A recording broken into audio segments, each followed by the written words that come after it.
Halo anak-anak, bagaimana kabar kalian? Sehat-sehat selalu bukan?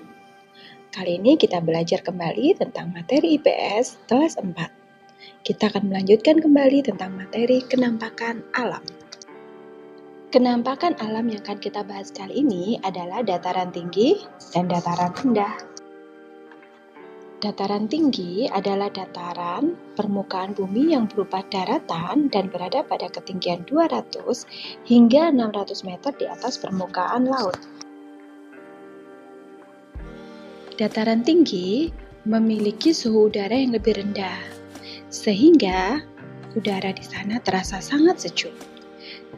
Maka dari itu, dataran tinggi lebih banyak dimanfaatkan sebagai tempat peristirahatan, sebagai objek wisata, maupun juga sebagai perkebunan. Sumber daya alam yang bisa kita dapatkan pada dataran tinggi adalah tanaman berbagai macam sayuran, buah-buahan, tanaman teh, kopi, cengkeh, dan masih banyak yang lainnya.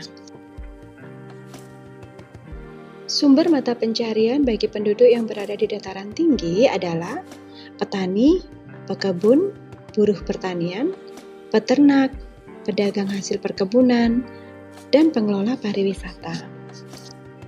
Setelah mengenal tentang dataran tinggi, maka sekarang kita akan belajar tentang dataran rendah. Dataran rendah adalah permukaan bumi yang datar dengan ketinggian kurang dari 200 meter di atas permukaan laut.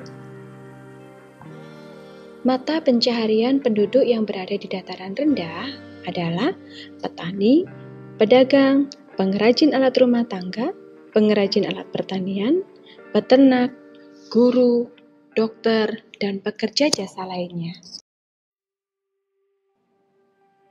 Suhu udara di dataran rendah cenderung lebih tinggi, sehingga udara di dataran rendah terasa lebih panas.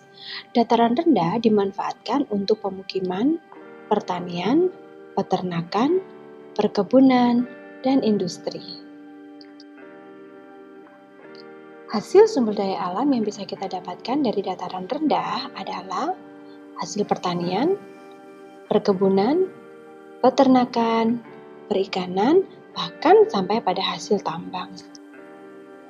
Terima kasih anak-anak, sampai ketemu kembali pada materi berikutnya ya. Tetap semangat belajar dan salam sehat selalu.